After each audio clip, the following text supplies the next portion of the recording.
What's up everyone? Today I am painting Sir Schwarz from Zombicide's Green Horde. And I'm modeling this little guy after the Black Knight from Monty Python, the 'Tis But a Flesh Wound guy.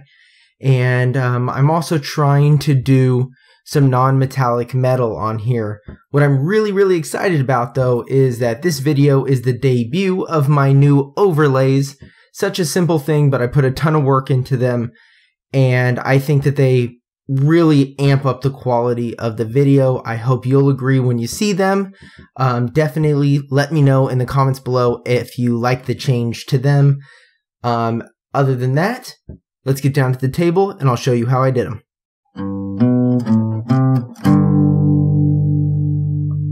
Alright, so we're starting them off with a Zenithal Prime. Did them all in black spray primer and then hit him with a white spray primer from 45 and a top-down angle. And there it is. You get to see it. My new wonderful overlay showing you German Gray from Vallejo's model color. Let me know what you think about them. I'm super excited for them because not only did they take a ton of work, but I think that they add some legitimacy to this channel, and I also hope that it makes the video a little bit cleaner because now we don't have that weird awkward me showing you the paint bottle in the background sort of thing that I was doing before. So yeah, let me know what you think about them. I'm super excited, as you can probably tell, but then again, I like the little things. So if you only like big awesome things, then maybe go watch a Marvel movie or something like that. Otherwise, I'm going to get back to painting. So I've painted all of his body in, God, what color was that? Vallejo's model color, German Gray, which is very dark gray. And as I've talked before, I don't like to use black when painting black because it always comes out ashy. But the German Gray has a really nice solid color to it, and then when we come back and we hit it with Nuin oil from Citadel, it really deepens down those colors and makes sure that in the recesses you're only seeing black, because Nuin oil is made with a black ink, so it is like a true black. And this definitely gives a really great base coat to start highlighting off of. And as I said in one of my previous videos, I really wanted to start pushing the highlights. So Vallejo Game Colors Wolf Gray. I am now mixing that into the German Gray and beginning to highlight up, picking out all the raised spits everywhere where light would catch, because we're going to make his jerkin look like a real dark black leather. It's not really a cloth. We want it to look shiny, and pushing those highlights in certain areas and keeping it very dark in other areas will make it look shiny. Another thing that I've been working on is really getting the white balance down, and you're going to see a really awesome thing at the end of this video if you stick around, that I bought and got to utilize for this model, and I think it really just seals the deal with how freaking cool this is. But I'll get off my high horse now and we'll talk more about the model. Hitting another layer of Wolf Gray in there, just trying to brighten it up as much as I feel comfortable with to get that shininess there. You don't want it to turn to a light gray, of course, but you definitely want to pick as much out as you can that you really feel accentuate the shine of this black leather. Also, that when I dropped the model there, I noticed I wasn't actually using my hobby holder. I was just using the bottle cap that hooks onto the hobby holder. So after this I get the hobby holder. But a couple things is I figured out in my camera how to get the autofocus to play nice, and so you will not see it going in and out anymore, which is totally awesome. And also, after this video, I no longer use the white background, because now that it doesn't go in and out, I can use a different background, which I just use my cutting board, my cutting mat, and I think that that's going to make the white balance a lot better. Here I'm using Vallejo Model Colors Flat Red, and Vallejo Game Colors Royal Purple. And I mixed just a little bit of purple into that red to give it a deep velvety tone. I didn't want it to be, the flat red is kind of muted, and I wanted it to be vibrant and really deep. If you look on the actual art for the model, he has sort of a lion symbol. I am nowhere near good enough yet to freehand a lion onto this little teeny model's chest. So what I did instead is I made like a sun. Little bit from Dark Souls. I can't remember what his name is. You probably remember right away as soon as I brought it up. But he has a yellow sun on his chest. I did that sort of like an homage to him with a red sun. Now I come back with Orange Fire and I highlight just the areas that match the gray highlights on the from the layer below, the black layer below, because this is going to make it look like this design is sewn into the fabric and is not something that is like layered on top of it. And that's kind of an important thing, and the way that you do that is you ensure that the design has the same highlights and lowlights as the thing behind it. Now this is where we start the non-metallic metal, and what you want to do is first block in areas. Now I am going to do a video that is a live video, so I will paint and talk at the same time rather than doing a voiceover, and we'll go over this in detail, and eventually once I get that uploaded, I will come back and I will add, so if you're watching this in the future and not the day that I upload it, top right hand corner should pop up a link to a video on how to do non-metallic metal. I will also have it in the description below. But let me walk you through what I did here, because I messed it up and had to come back and fix it, which is a good lesson to learn, as you can always fix it. But what I did is I took my wet palette and I put a blob of black and I put a blob of white, and you saw that I also had Prussian blue. So I took the black and white and I mixed them together in varying shades so that I had a whole scale of grays, a very dark gray to a very light gray, going up and down. And then what I did is I took the darkest color and then added just a little tiny dab on the tip of my brush of that Prussian blue, and then blocked in black, well, dark gray. Then I went on to the next part of his shoulder there and did a little bit lighter gray, and then I go to the next piece and block out an even lighter gray, which is what you're seeing right now. This is the third gray, and you can see this one shows the blue the most, and I'm only using just the tip of my brush of blue. And the reason is that I wanted this to be steel. Silver, platinum, white, gold, those reflect in the white spectrum and barely show any color in them. Gold is obviously in the brown, along with like brass, and copper is in the red with iron. But when you come to steel, steel really reflects everything around it back to your eye, so you have to put some sort of color in it. So I chose blue. You could put green, you could put red, you could put orange if you wanted to. But this is where I really messed it up. So you want to block in those areas, and each time you're sort of wet blending down, you want to make sure that you have some glaze medium in there or enough water to make sure that it stays wet. And then you come into the center there and you add like white. You add your lightest color, which I used closest to white. And then you're going to blend that down as well. Now, where I messed up is I put a little bit too much. So you see that now I've completely changed the scale of it.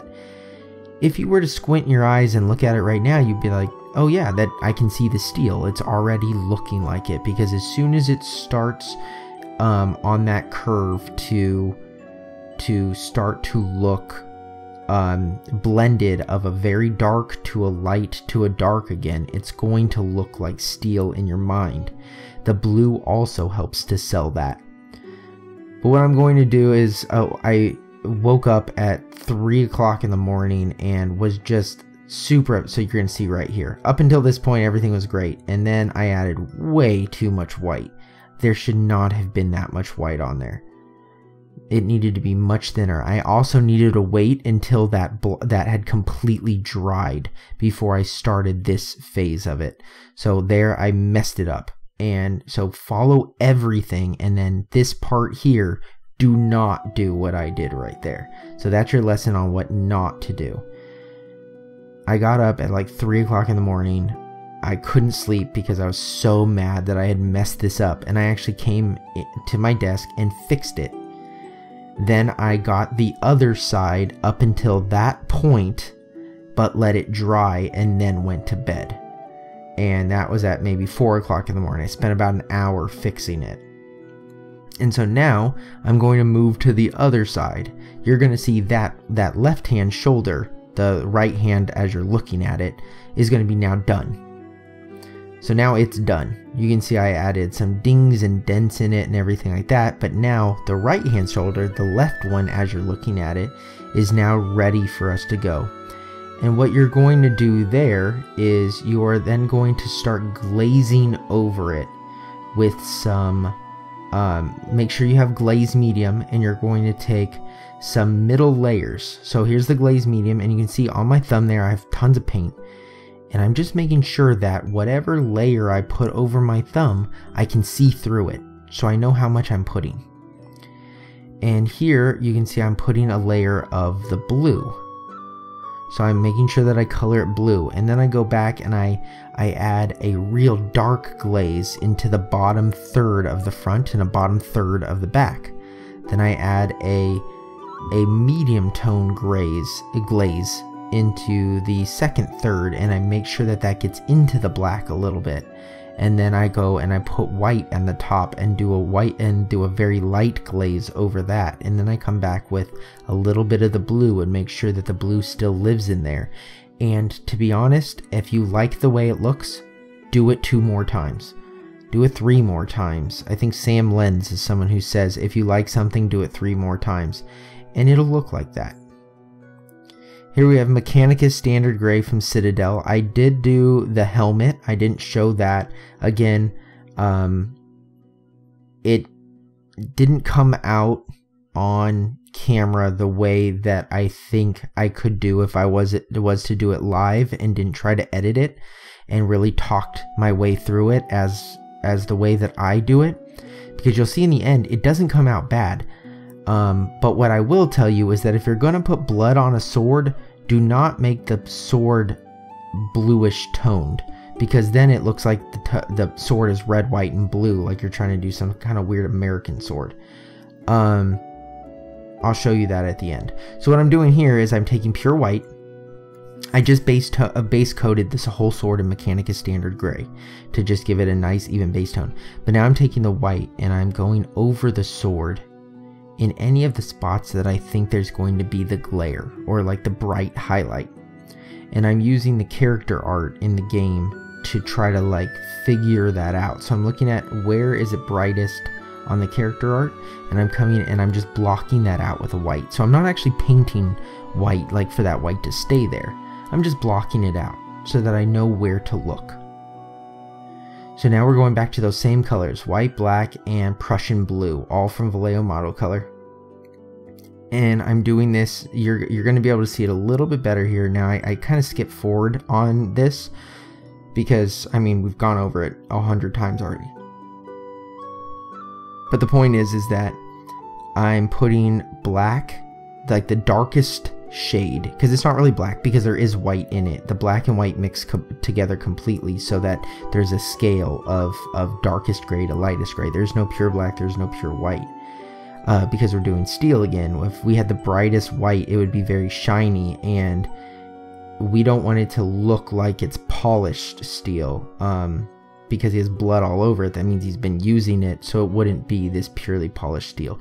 But in the dark recesses, we're putting the darkest color, and then we're coming in and blocking out the next color, which is like a medium gray. Then we block out the lightest color. Once all of those dry, we then come back with a glaze, and we use glaze medium, or you can use a lot of water, thin it down, test it on your nail to make sure that you're barely having any color on there, and then you go over and you do it again. In the same kind of blocks as you were before, making sure that they kind of layer over each other, letting them dry each time. That's important. Let them dry, let them dry, let them dry. And then you come out with a sword that, you know, looks pretty good. Here's P3's Umbral Umber. Umbral Umber is a real dark brown, and there isn't much, but there's just this little bit of leather right across the handle to the sword, and then he also has a belt on.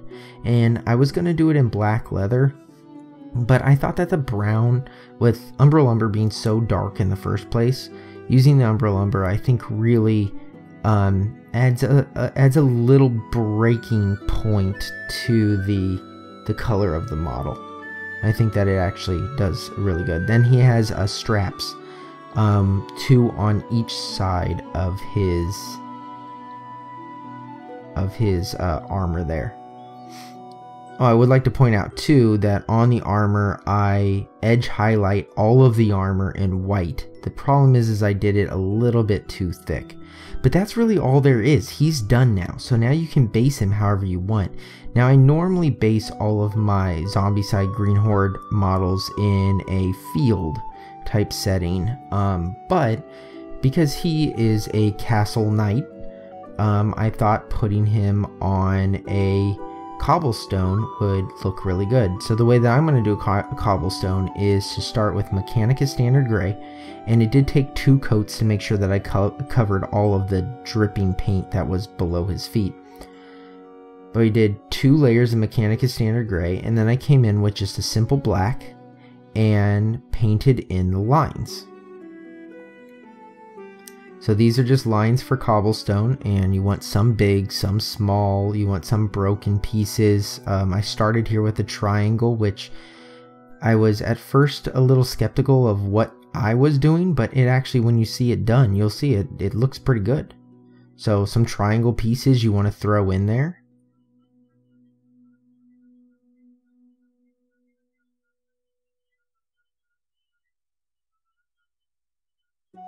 After you've got that all done, I used some wolf gray, and I made 3 different colors with the Mechanicus Standard Gray. So I put 3 blobs down on my wet palette of Mechanicus Standard Gray, and then added varying amounts of wolf gray to it to get lighter and lighter shades.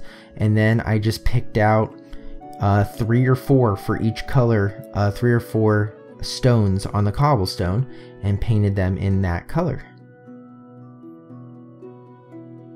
Just some random ones as I go around, no rhyme or reason to it. Just as soon as I saw one and said, yeah, that one looks good, painted that one. So now you can see it there. Oh, never mind, got one more. The lightest color here. I think this is closest to pure wolf gray here. Nice thin brush, thin down paint. Always makes it easiest to do this. I don't understand how some of you guys are able to paint this onto all of those zombies from Green Horde and Black Plague. That is intense. It took me so long just to do it on this one guy. You guys do it on 40, 50 of them. Kudos to you though. So then I use Agrax Earthshade from Citadel, and you don't need a ton of it. You can thin it down if you want as well. But after this is dry, make sure it dries really well before you start, because you will smudge it and smear it around if you don't. Then I put the Agrax Earthshade on there just to sort of dirty it up a little bit. And now I'm going to use real deep dark green, refractive green, flat green, and pale yellow. Now they're not mixed together. All 3 of them are separate. I put a little bit of each one on my wet palette, and then I got a sponge, a little scoring sponge here, and cut a little piece of it off and frayed it. and then I dip it into the refractive green the same way that you would if you were going to dry brush. And I am using this to create moss.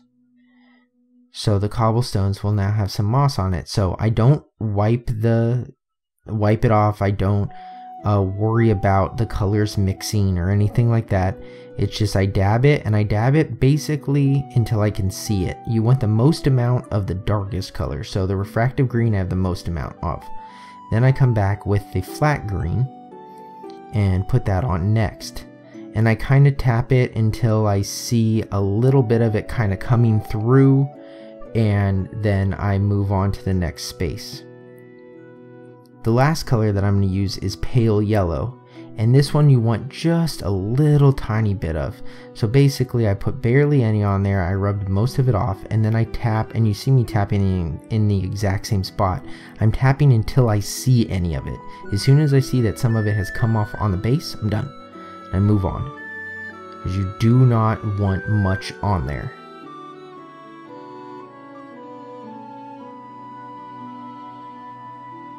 And then Blood for the Blood Gods from Citadel.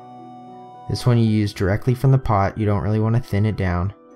And this I paint onto his left arm. He has a big gash in his left arm with blood running down. And that is, you know, an homage to the Holy Grail, with the knight getting his arm cut off. So this knight still got to keep his arm. And then you just paint a little bit onto his sword. I also put some drops, a little pool of it by the sword on the ground, and then some drops from his left arm on the ground as well, just to add a little flavor to the scenery. But like I said, you might want to tone down the blue in the sword. If you do try to use my recipe for steel, you might want to tone down that blue a little bit. Otherwise, you'll see in the pictures at the end here that it does sort of look red, white, and bluish. Not exactly what I was going for, but see, there it is. Kind of, you can tell. But here is the thing that I was telling you I was super excited about. I got a display that spins him around, and I also got a non-reflective photo backing, so we don't have to look at ugly, just regular white backing anymore. Now we've got color to look at. But please like and subscribe if you want to see more videos. I am going to start doing some videos on specific techniques rather than on characters, and of course I will link them within the videos like this where they belong. But again, thank you guys so much for watching. Check out some of my other videos. Leave a comment below if you want to chit chat. And other than that, I will see you all next time.